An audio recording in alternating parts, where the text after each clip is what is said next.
it's a teen girl. You know what I mean? It's just weird to me. Because there's a few times when the kids would come over, we're just roughhousing, wrestling with them. Sometimes I would wrestle with the girls, just be fun, just get their energy out. Um, but I remember one time that really was weird to me is I felt humiliated the first time we were doing that because he would grab me and then like he would get the kids to throw ice cubes down my shore, even my underwear. Like pull the one boy, he would throw ice cubes down my I wasn't wearing shorts, skirt.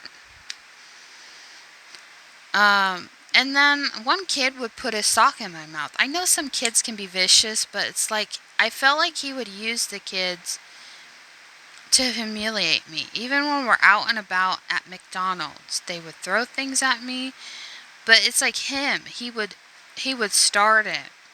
And I remember one time I got so mad about it and like I told him, I don't like when you do that or something to that effect. And like he took it as a joke. But to me, it hurt my feelings because it's like he's humiliating me in front of kids, and I'm supposed to be the adult, but he would go on about it, especially ice cube things. I don't know what the heck his problems with ice cubes. Um, but yeah, there's a lot of disturbing things, and that's the thing. I wonder if anybody noticed it. Because, like, when I was thinking about Amanda, like, when she told her story, like, she was being abused at home, but no one really said anything about it. I noticed that something was off with her, but I didn't know it was going on. I just knew something. She seemed sad. She doesn't seem like the normal teenagers out here. She just seemed sad. That's the only thing I noticed. But in my case, I wonder if anybody at church, I know the pastor and pastor wife, maybe a few other people mention it to me that they've noticed something was wrong. But I don't think they know that part necessarily. I mean, maybe they thought about it, but it's like, because there was a point I started hating the bus kid and resenting them and resenting him because it felt like for the majority of the time, I would be just part of their humiliation. And I would feel like he would use them to humiliate me. Or then they would talk down to me the way he does. Because one minute things would be okay, and then it's like he would do irate things like throw stuff at me. And then kids would copy him. Like use kids. And then one time he wanted to adopt this little girl. And he knew that I had a whole thing about I wanted to be a mother. And he says, you wouldn't make a good mother or whatever. It's like raising a teenager raising a teenager, or a kid raising a kid. And that really hurt me because I wanted children. And to me, it's one thing to adopt, but to personally have your own child and your experience of, being a mother, giving birth, nurture, because I want to create life. But yeah, he wanted to adopt this little black girl. And it's really weird because I liked the little girl. She was so sweet. I watched her a few times. But I told him no because I was like, we don't even really have a good relationship. Like, we can't even get on the same page about things. And I just felt like that would not be a good idea because I seen how he was treating the bus kids and me. So it's like there isn't a difference. I felt like I was a lot of times rejected. I felt like I was not truly who he loves. And then, like I was going to say, 2 years into the marriage, I cheated on him with a guy I worked with. And, I don't condone cheating at all. I've learned that experience. And it's been really hard because I've worked or I'm working now at a place that I used to work, and that's probably one of the trigger points. Is it's really hard, and it's like I'm getting to the place where it's like I don't really want to work there because of all the pain of the past and situations like that. But I'm just pushing through because it's the only job I got right now. It's closest to home. But that's besides the point. But yeah, 2 years into the marriage, I cheated on him with the guy I worked with. And this guy was really close. Like, he was really close to my ex husband. The family was too. But that really that put distrust in his heart. And I do get it. You've been rejected. But at the point, we shouldn't have been married, you know? I feel like it was a learning experience of the things that I went through. It made me who I was. But still, that gets to me because I feel like once he told me the information that happened to him when he was little, I felt like I picked up a lot of his, not necessarily bad habits, but I picked up his energy where it's like I started questioning my own self. Like, I'm not like that, but why does he feel like he has, like, there's a lot of red flags that came out about him just in that 4 years of being married to him. Like, it doesn't make sense why he doesn't want sex and why he's so attached to kids. Like, he feels like it's his mission in life. And there's been so many abusive case and pedophile situations that deal with kids. But the thing is, he's so against it. So if you can be so against it, because that's another thing, there's a lot of grooming I felt like was happening with the kids. I mean, maybe I'm not seeing it clear enough, but I don't know why I had that gut feeling like something's off here. You know, especially a few times where he would want to talk to the kids alone without me. And it freaks me out too, like if I had to go to court for this. Because I felt like I couldn't really speak up about this kind of stuff. Like I didn't know how to even talk about it. Even to my own family. Like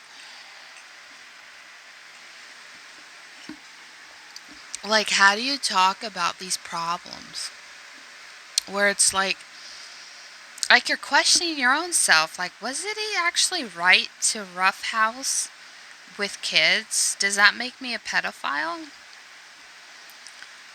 Because it's like, to me, it's like I thought of this because I've watched kids. Like, sometimes it's like when I'm around kids, like, I have this strong connection with kids. I love them so much I want to squeeze them, like my hamster. I had a hamster. I love them so much I want to squeeze them, but not in that way, like sexually, but like I started questioning things. But I think my problem is the fact that this isn't me. I'm picking up his energy, and I've learned that through time, especially maybe it's probably because I'm a Cancer in the zodiac, where I absorb a lot of people's energies, even through the ethers and stuff. Like, I can pick up people's energy, especially if they like or dislike me. A lot of weird energies, but I do feel like there's a lot of questions that I may never get answered, but it's like that's what comes to my mind here recently is what if I have to somehow be on the stand for this kind of stuff? Like, I didn't do anything wrong, but the whole wrestling thing, that's what is weird. But it's like I didn't do anything, so why do I feel like there's a guilty conscience almost? But it feels like it's more about questioning how I identify with this, and not so much identifying with what happened, but realizing that, like, was this all okay? Or was it just an illusion that I had to go through in my mind? Like, could I prevented any of that? Could I have said, it's not right to wrestle with kids? Because I know a lot of people do it, but For him, he would slap their ass. That's what got me. That's what put the red flag. Why would you slap their ass? Like you're spanking them, or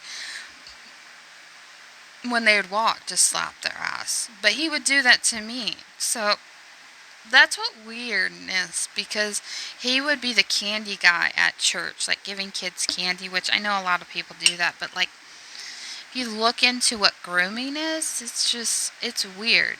And then taking them out to eat all the time, I don't know. Like for me, I don't want to assume he's a pedophile, but there was a lot of questionable things. Um, a lot of weird things. And I think a lot of things, if not, he would ask these kids this. Or of what I know is the one girl who was a teenager, he would ask, have you ever been touched? Because it happened to him. So he's trying to be that protective person, make sure, these kids can come to him and talk to them if they've been mistreated.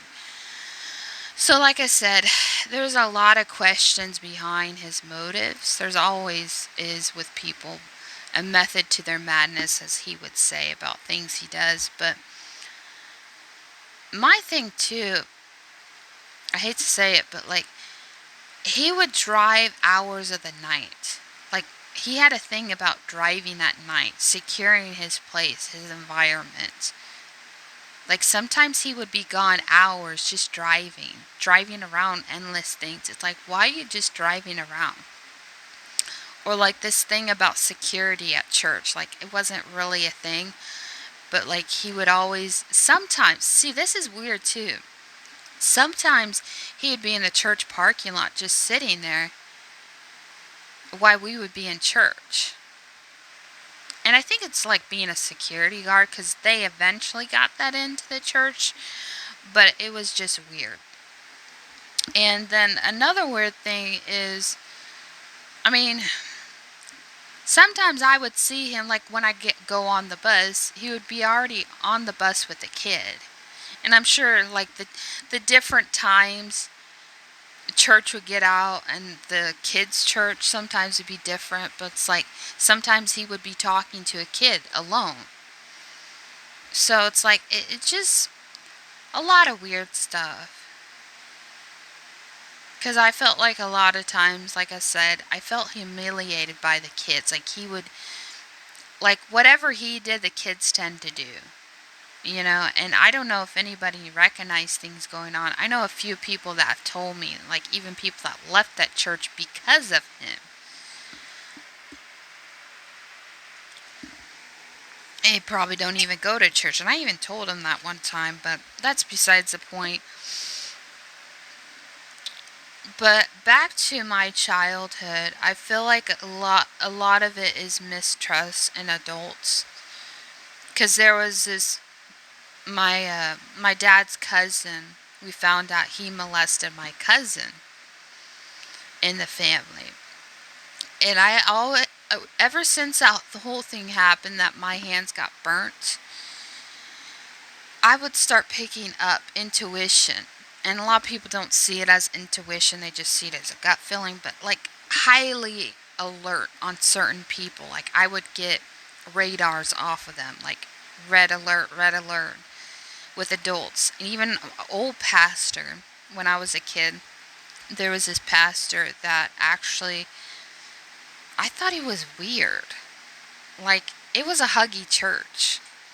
They would be hugging people. And then found out he did things to teenagers, molested the teenager girls. But he only hugged me. He never did anything to me.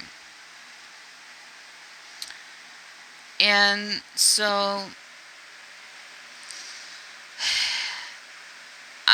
I do feel like with all my experiences, just because I've been through it, I need to evaluate what is actually happening and what's not actually happening. Because sometimes with people, I feel like I can get close to them, but not too close. And I think that's a habit of a cancer. I hate to say it, but we want to be able to feel safe. We want it to be able to feel like we can trust you. But once you show off your true colors, it's like were walking around eggshells. And that's what I felt with my ex. I felt like I was walking around eggshell. I never knew what kind of mood he was in. And it's really weird because he was a Cancer just like me. So it's like two crabs walking around. And I'm sure he probably felt like that too because things are uneasy. And like I said, he had a method to his madness, as he would say. But it's like, how does that add up? I mean, maybe in my mind, because I know he had some health problems. And some things, like he told me, like he can't have children. That could be a lot of his things. So that's probably why he feels connected so much to children. And then maybe my mind assumed he was a predator. I don't know. Because to me, I don't like to assume someone is one when they're really not. And maybe there's just internal issues. Or maybe there's things I don't really see from his perspective, possibly. But it's just weird. It's weird to say you're married to someone, but yet you don't want sex. Like maybe it's a fear of intimacy. Maybe it's a fear of connecting sexually with someone because you had trauma that you never really dealt with. Because he has told me that he has got help for it. But that's the thing, even men have been, and I don't know if there's a lot of stories out there, but I do know men have been victimized. I knew this guy one time, we weren't really dating, and he was victimized. So, I mean, there are guys out there who've been victimized, and maybe that's the fear of intimacy, because I have heard that. Even for women, they don't want sex because it traumatizes them. And I remember one time when we tried in the very beginning to have sex before he came out and told me that first year of marriage is going to be hell on earth. And the first month into our marriage, he said he never wanted sex. And so, I know this video is kind of long, but I do remember now, and I haven't remembered it in a long time, but I just remembered something that he did say,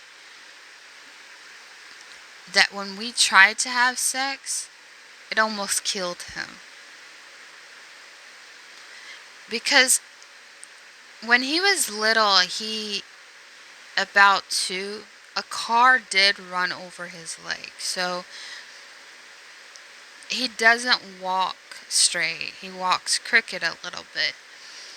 And so I do feel like he did have that issue with his spine and everything. His nerve damage from his child. But he was molested as a child.